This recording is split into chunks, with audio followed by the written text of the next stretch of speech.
Welcome to Behind the Headlines, the weekly news roundup from Utah Public Radio and the Salt Lake Tribune. I'm Tom Williams. Calling it modern-day book burning, best-selling authors sue Utah officials over book bans. Going without, here's what more than 120 Utahns taught me about getting by this past year. And the Great Salt Lake enters 2026 uncomfortably close to record lows. Joining me today are Salt Lake Tribune education reporter Carmen Nesbitt. Carmen, thanks for joining us. Hi, Tom. Great to be here. Good to have you. Reporter Paighten Harkins is with us. Paighten, thank you. Thank you, Tom. Good to be here. Thank you. And water and land use reporter Leia Larsen is with us. Thank you. Good morning. Thanks for having me. Good morning. Well, let's start with Carmen, education reporter. Here's the headline again, calling it modern-day book burning. Best-selling authors sue Utah officials over book bans. So, Carmen, who is this? Some best-selling authors are suing, and I guess what are they asking for? Yeah, so this federal lawsuit is sort of led by best-selling authors, including Elena K. Arnold and Ellen Hopkins, both of whom have multiple titles that have been banned from public schools statewide, as well as two anonymous high school students. And the ACLU of Utah is representing the plaintiffs in this case. They're essentially alleging that Utah's sensitive materials law is unconstitutional because it violates the First Amendment rights of the students, while also preventing authors from reaching their intended audiences. And the basis for this is, well, I suppose one of the arguments for this is largely that Utah's law, which allows certain materials to be banned for pretty specific reasons,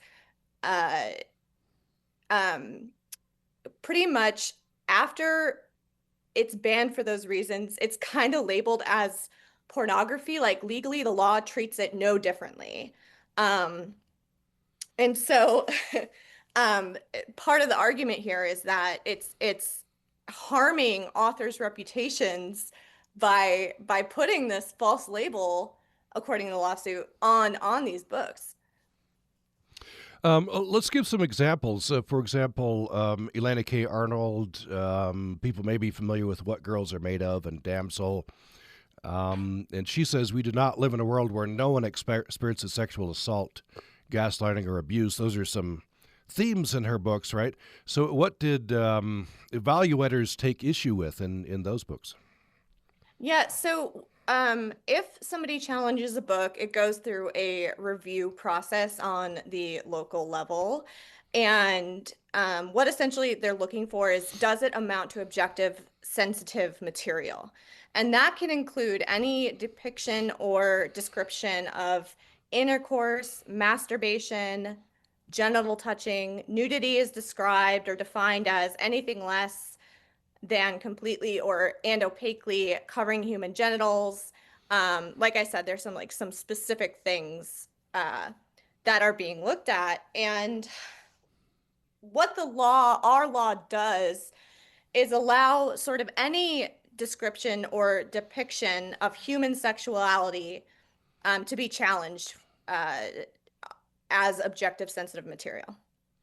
And what this lawsuit argues is that while our law does say that when reviewing these materials, literary value and all of these things should be considered, the lawsuit is arguing, well, actually, it doesn't really allow that, allow all those other things to be considered, because any sort of description of human sexuality could lead to a book ban.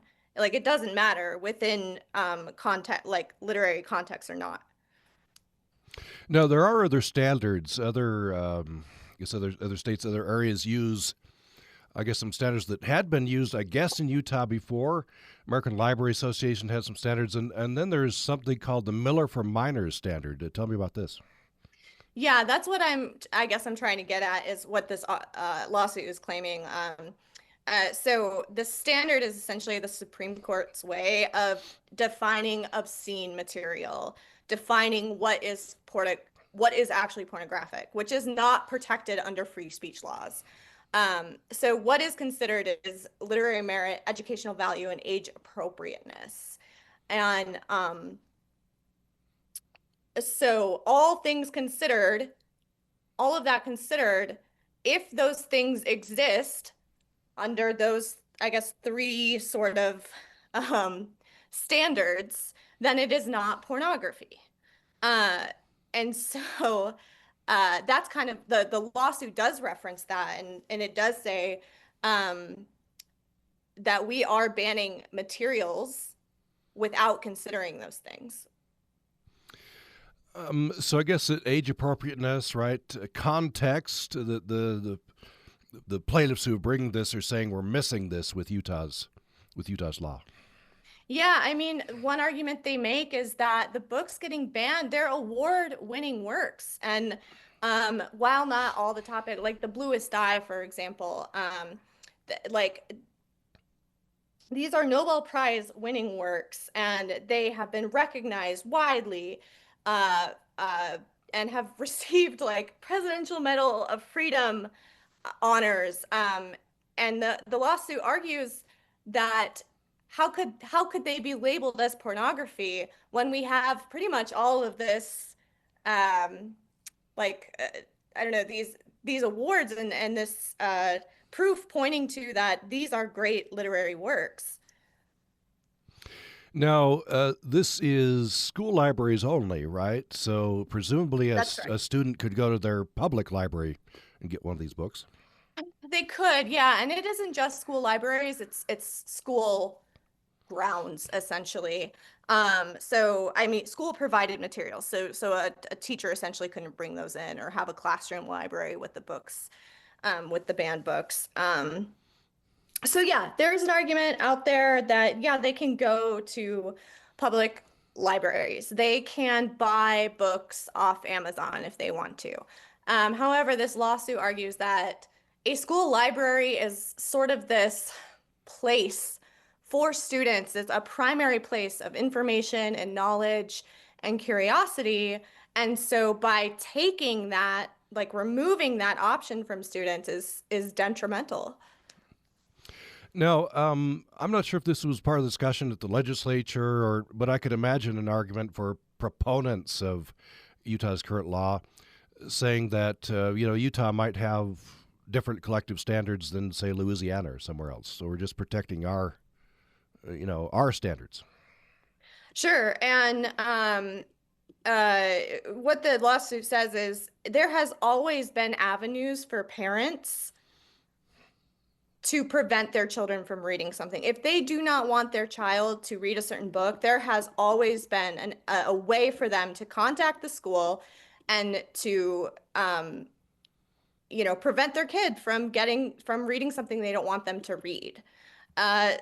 Also, before this statewide mechanism went into effect on the local levels under a 2022 law, these decisions were really made by local school boards and were kept at local school boards.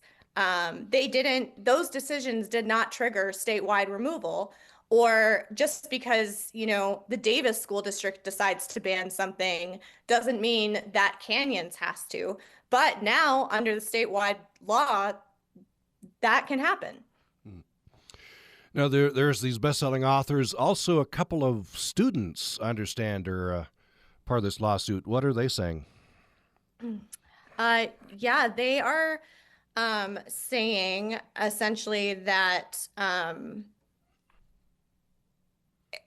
they want to be able to access materials that address hard subjects. One student, according to the lawsuit, had experienced sexual assault in her freshman year, and she sought out What Girls Are Made Of as a way to help her cope. and she essentially went to her school library and it wasn't there.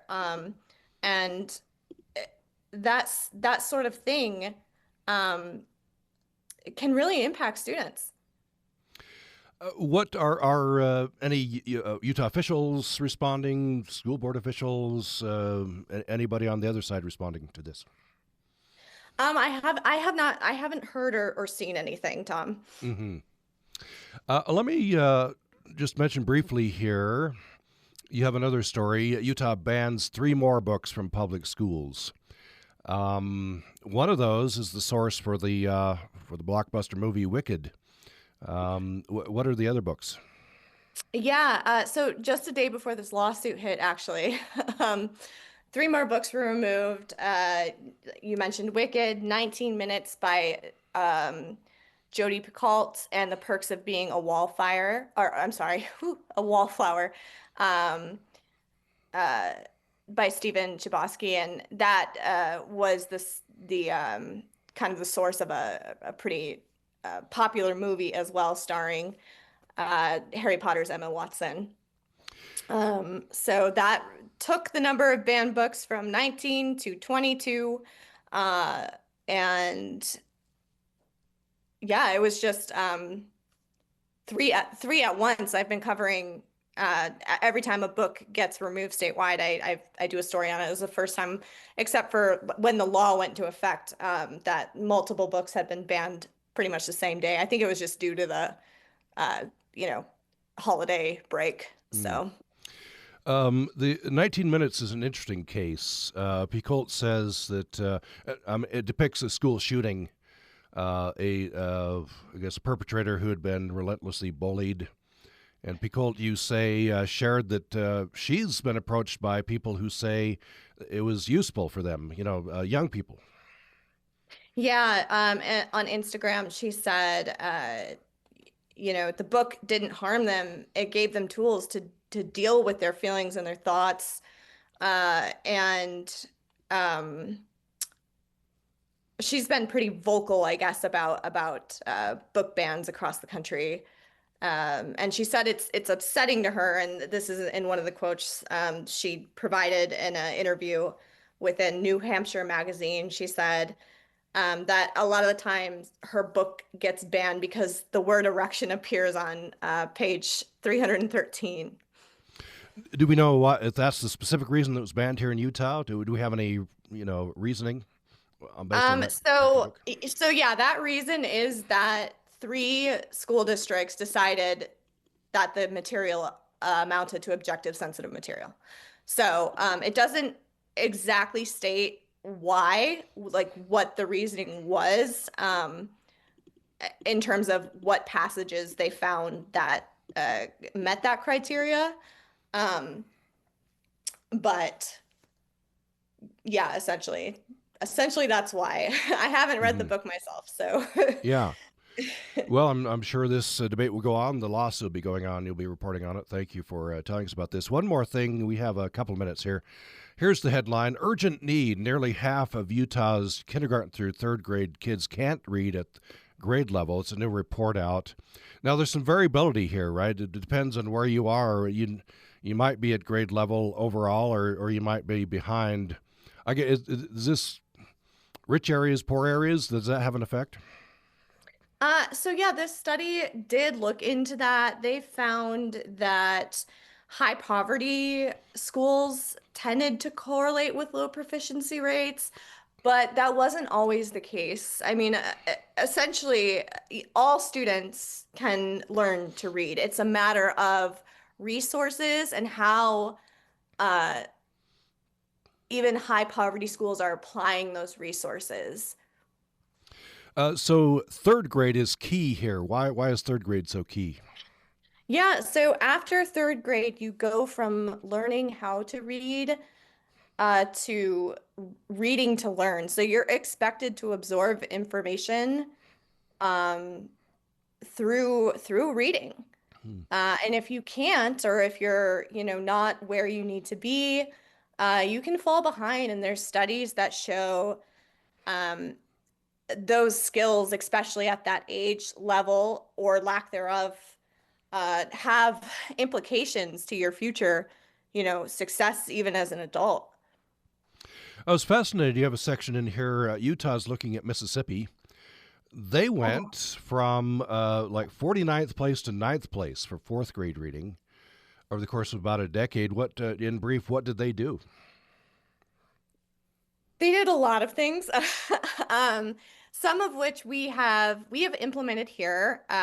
So aligning curriculum, just kind of streamlining all of that stuff, and intensive interventions, more training for educators on how to teach reading, essentially, how to teach literacy.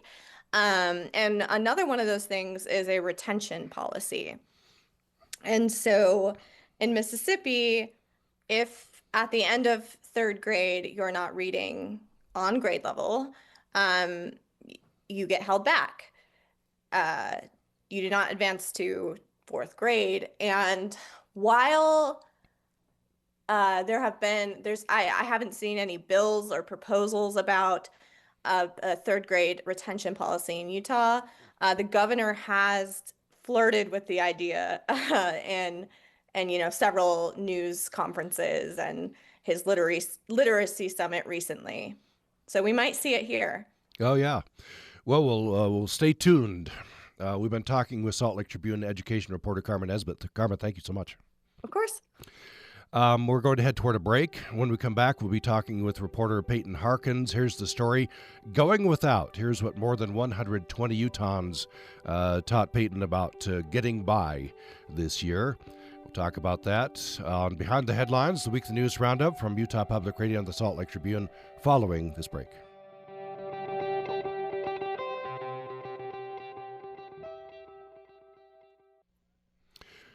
You're listening to Behind the Headlines, the weekly news roundup from Utah Public Radio and the Salt Lake Tribune. I'm Tom Williams. We turn next to Salt Lake Tribune reporter Paighten Harkins. Paighten, thank you so much. Thank you. So, interesting story. Here's the headline, Going Without. Here's what more than 120 Utahns taught me about getting by this past year. And the me in this case is you, right? Yes, that is me. So you say in the story that this is the economy, how it's affecting people. That's a regular discussion at the Tribune, right? You get together. It's not just one reporter. It's a bunch of reporters. You get together. And then you did a survey as well. Yeah, so it was, we put out a series of, Google Forms is what they were, and asking, one of them was just as simple as how are you getting by? We've asked about, what it's like getting jobs, just various things like that to try to just like solicit, a wide swath of, perspectives from our community about how they're dealing with the economy. And, the impetus was this column was that we just got so many responses back, and I wasn't able to contact all these people, but it's like I wanted them to know that them being so vulnerable with us, like, I did read that it did have an impact on me, it did shape our coverage. And so that's why I wanted to write this column. You did reach out to some people, and you quote them in the story. We'll get to that. But what's just kind of the overall picture? How are people dealing in general with this economy? Yeah, well, some of the people, told us that they didn't seem to be struggling all that much. There was that perspective, but the vast majority of people who filled out this form, they were struggling. They were talking about, racking up credit card debt so much that they can no longer afford to pay down that debt. They were talking about, changes they're making at the grocery store. There was a lot of rumination on like, we don't eat red meat or beef anymore. We've moved to chicken or turkey or something like that, just, a lower cost option. There are people that were struggling with, medical expenses. It ran the gamut. And one person, we asked, how are you getting by? And they told us going without. It was a kind of demoralizing, or at least, you could feel the people's sort of desperation with the situations that they're facing in the responses that we got. I was interested. There's a quote from your story. A Tooele County reader said they hadn't felt the squeeze of buying groceries, but they felt guilty, so they donated to pay for school lunches. Yeah. And there were some, that had a similar sentiment. And I don't know that, so many people donated to school lunches or anything, but a lot of people talked about donating to the food banks, and stuff like that to try to help people that, need those services. So, staying on food, grocery prices increasing, right? And but you mentioned coupons, sale, Yes. food banks. I guess food bank usage is sounds like it's up. Mm. Yeah, and I know, one of my colleagues, Jordan Miller, recently did a story about food banks and increased need and all that stuff. So, yeah, I mean, Utahns are going through it. It seems like, they're having a rough time in this economy.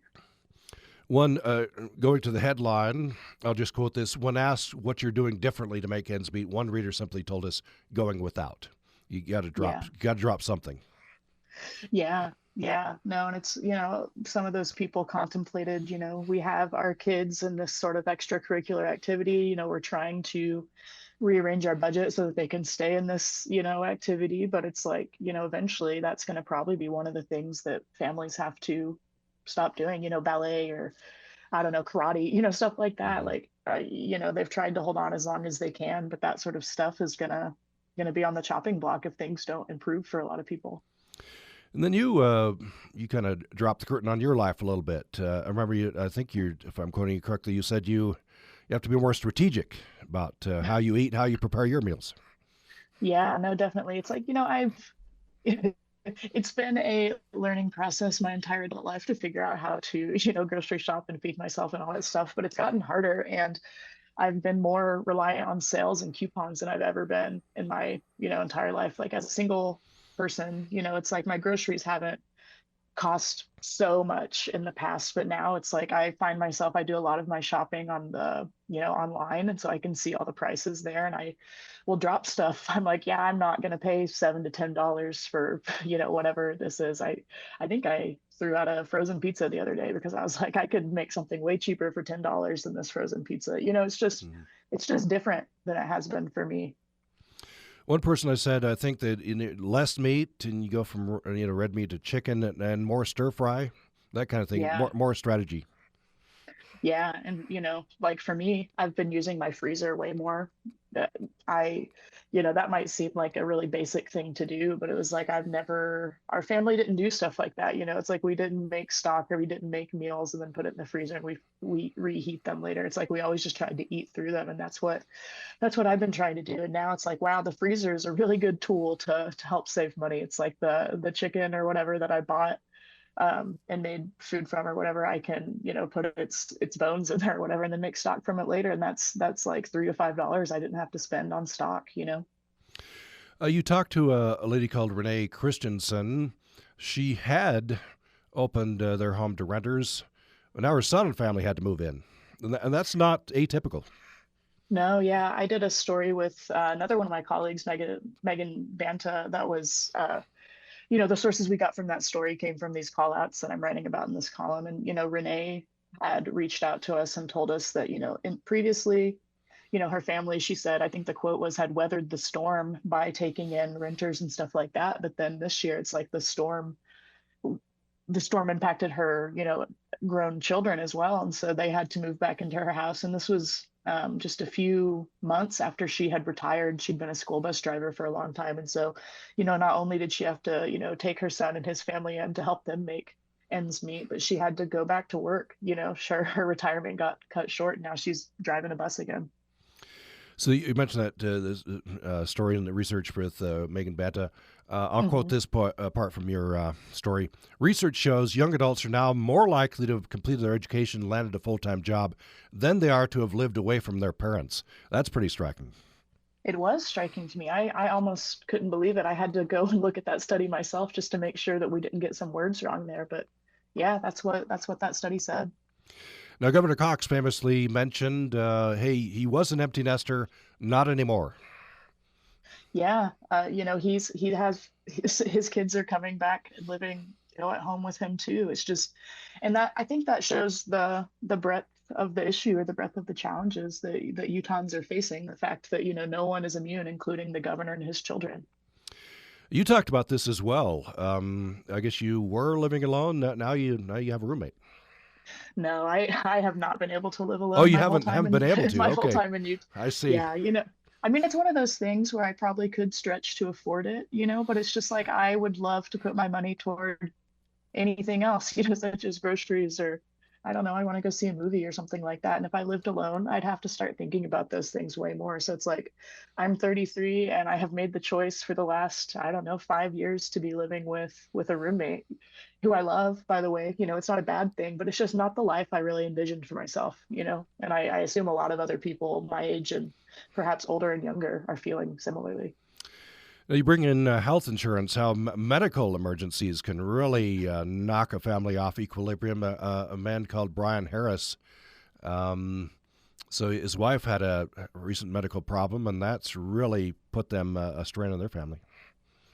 Yeah, I mean, she was diagnosed with some pretty serious, conditions that required surgery and stuff like that. And, like so many sort of young, healthy people, they were on a high deductible insurance plan, and then they had to, you know, yeah, it just ended up being like the price of medical, you know, having to pay those deductibles up to a certain point and stuff like that. I mean, they're just kind of hemorrhaging money at this point. She had to quit her job, so she lost her health insurance. So it all went on his. His kids were on his too, and it's just like I don't know. He told me that they feel like they did back when they were first married and he was working part-time and they were getting by on tips, but now they're a whole, a husband and wife and kids, and that's just not, I don't know, that's just, it doesn't feel sustainable to me. Mm-hmm. You also talk about unemployment, trying to find a job. Anecdotally, talking to friends who tell me it's a lot harder these days, and that sounds like that's what people are telling you. Yeah, I mean, they're saying things like it's been the most frustrating and degrading thing I've ever gone to. Like people are applying to jobs in mass, tens, if not, some people were telling me 100 jobs every month or, every so often, and they're just not, it seems like their applications are just, going into the void, falling into a trash can or something because nobody is getting back to them. And I mean, when you can't find work, like, yeah, you could just kind of again feel like that desperation coming through in some of these. And I actually, I talked about some of these people in this column, but I'm planning to do a, kind of larger story looking at the issue of jobs right now. So I'll return to this issue. Yeah. Yeah. Anything else you'd like to say about the story? Oh, I mean, I just think, I mean, the message that I ended with in this story was just this idea of like, we're all in this together, like that's what Renee Christensen's family taught me. When times got hard, they, huddled together under one roof because they had to and they're going to get by. And I think that like we as, Utahns, us as, members of our community or whatever, I think that one, talking about this stuff makes it easier, makes you feel less alone. And then two, just, trying to weather this storm together. I mean, show kindness to each other, take care of each other, do what we can to get through these hard times. Yeah, impactful story. Sure you'll be reporting on this as we go forward. I wanted to fit just a little couple minutes in on this one. Interesting. Here's the headline. In Utah, here's why experts say it took nearly 130 years for any bars to unionize in Utah. And so we do have a bar that did recently unionize. Tell me about this. Yes, that's the Sun Trap, which also, has made history as being Utah's oldest and longest running gay bar. And yeah, they started the process of unionizing this fall. But this story kind of, is a bit of I don't know, maybe a retrospective on that starting point. It talks about how, okay, they started this process of unionizing in September, but really like the challenges that they faced trying to unionize in Utah go back to, pre-statehood, basically, the anti-organized labor sentiments that exist in a state that leads to Utah having such a low rate of unionized labor. I mean, the origins of that, far out just the Sun Trap. And so I tried to get into some of that and just kind of set the scene for like, this historic milestone was, quite historic. Yeah, as you mentioned the story, we go way back. Joe Hill, famous Joe Hill, was executed in Utah, right? Yeah, Joe Hill, and even before then to pre-statehood, some of the early union workers in Utah were Latter-day Saint pioneers, and then at some point there became a split there, and then we kind of get to where we're at today. But yeah, I didn't expect to go back that far, but that's where the reporting took me. Mm-hmm. I guess the person behind unionization of Suntrap came from Las Vegas. And they were saying Las Vegas is so much better in terms of, from their point of view, for unionization. Yeah, I mean, she was just talking to me about, there's higher starting wages, there's benefits, there's scheduling, security, stuff like that. And partly it's just because, the service industry in Vegas is so much larger, their labor unions are more established, all that stuff. But she came to Salt Lake and she was just kind of shocked by the job she was being offered and the conditions of those jobs. And then bounced around to a few places from my understanding, and then, settled at the Sun Trap and decided, enough was enough for her, and she wanted to unionize it. And then, yeah, started that process. And you point out in the story that it's a little harder to unionize in the service industry, right? Shifts don't overlap a lot of times. If you're on the factory floor, you're all together, but you might have a smaller staff and not overlapping, so harder to communicate. Yeah, and that's it's interesting because, I mean, those were, kind of historically the challenges to unionize in the service industry, but, the proliferation of, social media use and all that stuff has kind of made, maybe you can't see each other at work, but you can, make an Instagram or something like that and find out if your colleagues are supportive that way, and that's a lot of what Suntrap did, from my understanding. I mean, they have an Instagram that I've seen, them post stuff on. So the same person who was successful in the Suntrap, they say they're going to try it other places. I guess at least they're going to try. Yeah, they're gonna, it's sort of, I guess, like an advisory role. If other, bar and restaurant workers have questions about it, they've posted on their social media that, reach out to me if you have questions. I'll give you some ideas of what you can do and how you can do it and all that stuff. And she told me, I followed up with her. I talked to her, the day Suntrap unionized, actually in late November, and then I followed up about a month later just to see how it was going, if she'd heard from any other, restaurant and bar workers about wanting to unionize. And she said she'd heard from a few. So yeah, we might, Suntrap is the first, but it might not be the last. So. All right, I'm sure you'll be keeping an eye on that. We've been talking with Salt Lake Tribune reporter Paighten Harkins. Paighten, thank you. Thank you, Tom. And we'll continue after a break. You're listening to Behind the Headlines, the weekly news roundup from Utah Public Radio and the Salt Lake Tribune. Here's the headline we'll be talking about after the break. The Great Salt Lake enters 2026 uncomfortably close to record lows. We'll be talking with water and land use reporter Leia Larsen. More following this break.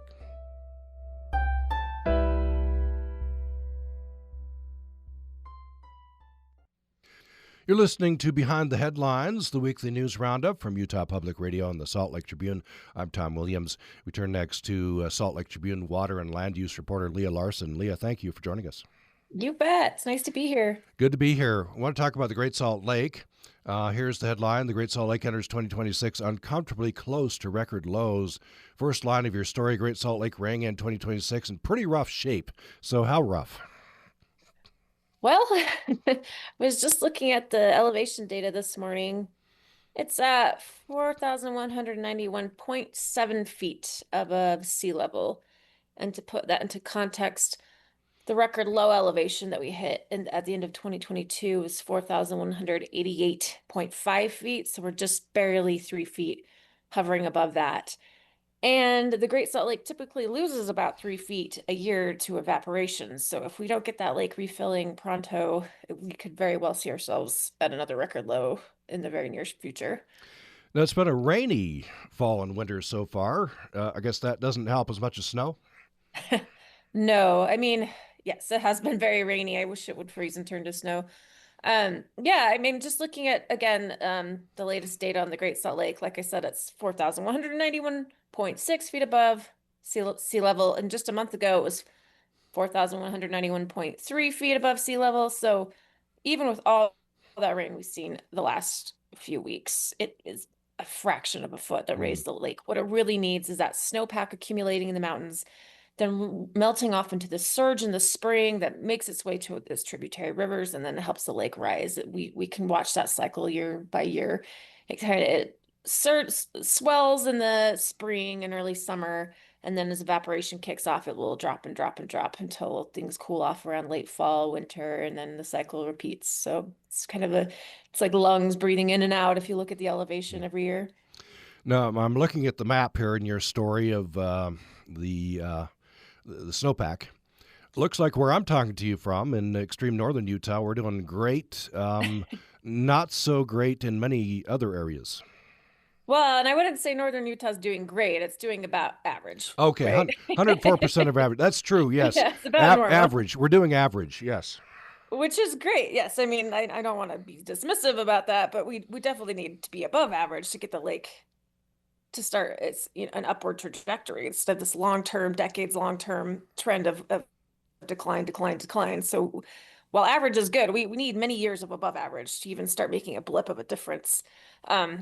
And to your point, I initially wrote the story for our Open Lands newsletter late last week, and the Bear River drainage where you're at, Tom, was actually not, it was below average, just like every other basin in the state. So it was just those storms over the weekend that kind of kicked it up. Mm-hmm. So one area, that's kind of, we're just teetering on these, the brink, it seems like every storm. So one area kind of verging over to western Utah, 19% in red. And other areas, 59% in the 50s, right? So not where we need to be. I know. I mean, things are bad in the Great Salt Lake Basin, but they're really bad in southern Utah, really bad. We got the severe watershed, which is kind of like the Great Salt Lake in that it's terminal, never flows to the sea, never goes to the ocean. It's terminal. It has a terminal lake called Severe Dry Lake, and it's not doing great. To your point, southern Utah, the Colorado River watershed, also below average, not looking great. So it's just tough statewide. You talked to Bonnie Baxter at Westminster University's Great Salt Lake Institute. She says it's terrifying just how close we are to breaking the historic low. So we're, a couple of feet above the historic low at this point? Yep, just about 3. And again, like I said, it loses 3 every summer pretty much. So unless we replenish that lake, we could very well topple over into another record low soon. But to your point about Bonnie Baxter, she's a great source because she's always out on the lake, boots on the ground. She studies the microbialites that grow out there. They're kind of these microorganism communities that pull minerals out of the salty water and build rock formations. They're very cool. Sometimes people call it like the coral of the Great Salt Lake, although it's not really a coral, but kind of the same idea. It's like the keystone or foundation for our ecosystem because the brine flies that birds love so much really depend on these microbialites. They use them as an anchoring point to lay eggs and make babies. And I think even the brine shrimp might use them for like oxygenation purposes. So they're very important. And that's something that Bonnie Baxter studies. And with the lake being so low, they're surfacing, they're high and dry, which means they die off, which is not great for the lake either. So I guess bad out there. And she knows because she's out there all the time looking. One bit of, I guess, silver lining, the salinity level is a little better than it has been. I guess that's because we've been manipulating the causeway. Yeah, I think there's a bright spot to all of this. That's it. It's the causeway. I know it's unsettling to think about chopping the lake in half so that at least half of it can remain ecologically viable, but that is what has pretty much kept the Great Salt Lake ecosystem from completely collapsing, especially during that 2022 period when it hit its record low. All the brine flies were disappearing, which had people really nervous about what that meant for the next migratory bird season that was coming in the spring. People were really on edge. And so, yes, you're right. They filled in this breach through that rock-filled railroad causeway that bisects the lake from Promontory Point out to the West Desert. It's what makes the lake 2 colors. If you look at a Google aerial image or something, you might notice that the north is like pink purple, the south is blue green. It's because of that causeway. So that was built in the 50s. It used to be a wooden trestle, so the water could freely pass underneath that railroad spur, but wood and salt water famously don't really get along that well. So the rail company went through in the 50s and filled it in with rocks. But it opened up 2 breaches, kind of like a bridge, so the water could still pass through from north to south. And what they did back in 2022, when things were not looking great, is they filled rocks, just used like a backhoe to dump rocks into that breach and raise it up so that the water could no longer pass through to the north. And what that essentially did, or effectively did, is it turned the north into like a salt suck. So all the salt migrated north into the hypersaline north arm that's pink purple. And it kept the salinity from spiking in the south. So that's a big lesson that research managers learned over the last few years, and it's something they're preparing to do again as things are not looking great because there's a Great Salt Lake that's shrinking causes all kinds of problems, but at least with managing salinity in the south, you can keep some of those ecosystem functions healthy. So Now, one big problem with a shrinking lake is you have, all of that now dry land, yeah. and dust, and this is not just any dust, right? Right. I think that's just probably what gives most Utahns the most anxiety about a shrinking Great Salt Lake. We all love the birds, we all love the brine shrimp, but even if you never go to the Great Salt Lake or dip your toe in the water, you are probably, if you live on the Wasatch Front at least, breathing in the dust, blowing off that drying lake bed. And you're right, Tom, no dust is good for anybody to be breathing in, but the Great Salt Lake has stuff in its lake bed that's potentially even more alarming for public health. We've got things like arsenic that we know is in the lake bed, heavy metals. We have a long history of mining in this state, in this region, and a lot of that just, the Great Salt Lake being the lowest point in the valley, things just settle in there into the lake bed. So when the dust kicks up, there's stuff in there, and we don't fully understand the extent of that problem or the impact it's having on people, but it is something that the state is looking into studying and understanding better. I want to move to another story, not just for farms. New report shows where water from the shrinking Great Salt Lake is going. But I'm not sure which story it was, and I may have got this wrong, so you can correct me if I'm wrong. Somebody said no one has successfully reversed shrinkage of a saline lake. Oh yeah, you're correct. Okay. That's true. That's common knowledge. We've seen Great Salt Lakes shrink all around the world, from the Aral Sea in Central Asia to Lake Ermaya in Iran. We have Owens Lake in California, Mono Lake in California, Salton Sea, all these saline lakes all around the world. Once they start this trend of decline, like we're seeing with the Great Salt Lake, no human population, no community has ever reversed that trend. Some have tried.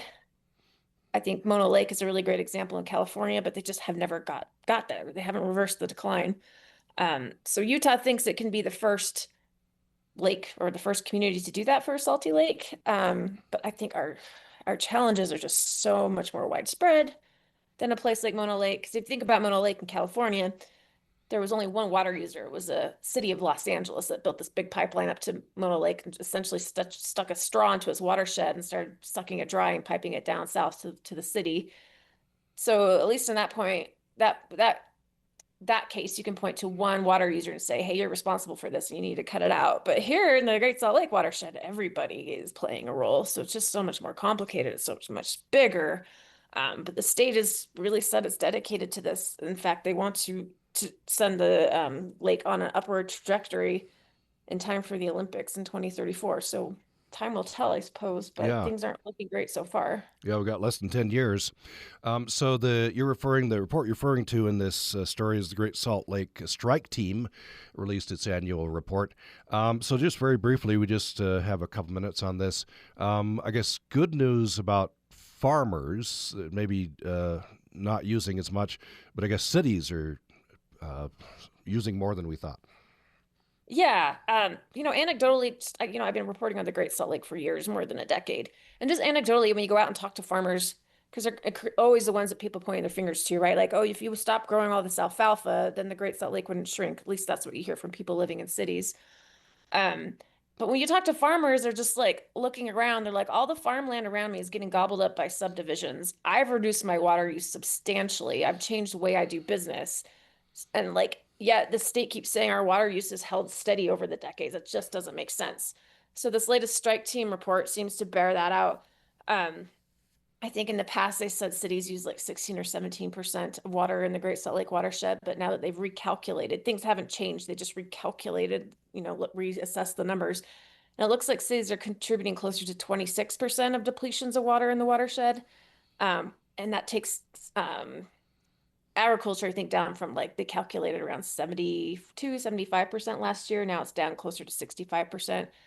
So I think the message that policymakers are trying to to get out there with these new findings is that we all truly do have a role to play, including city dwellers. We all need to make sacrifices and cut back on our water consumption if we want this lake to recover.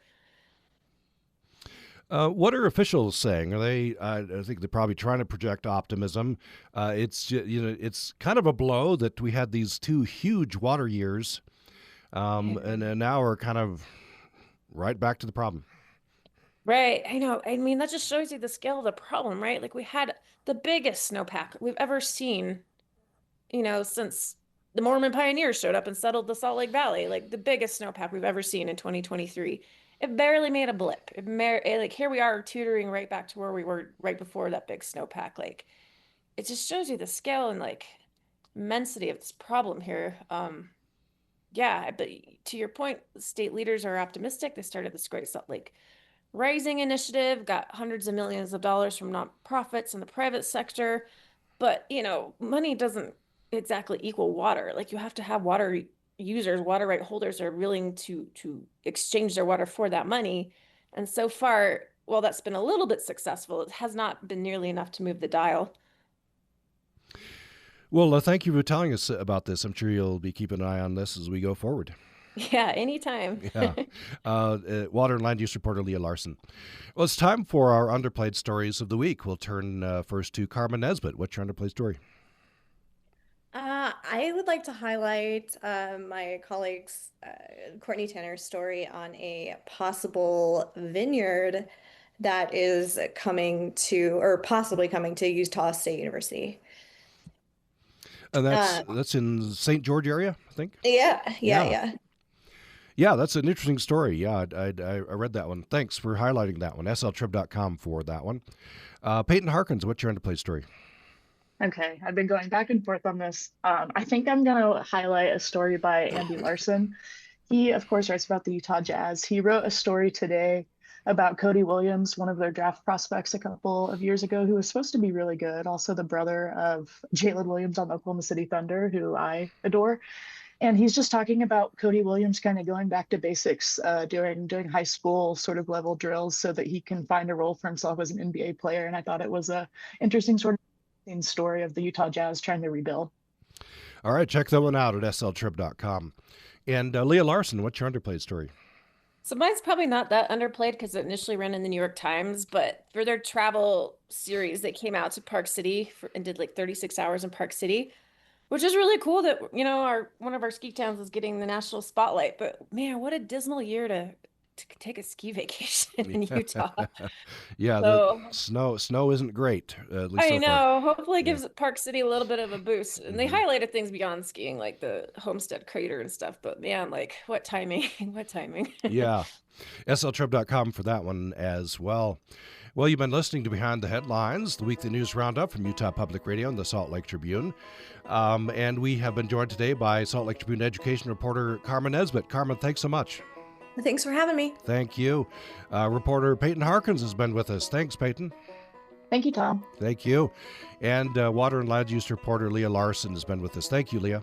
Yep. Happy weekend, everybody. Happy weekend. Thanks, everybody. And I'm Tom Williams. Hope you'll be with me for Behind the Headlines again next time. Thanks, everybody.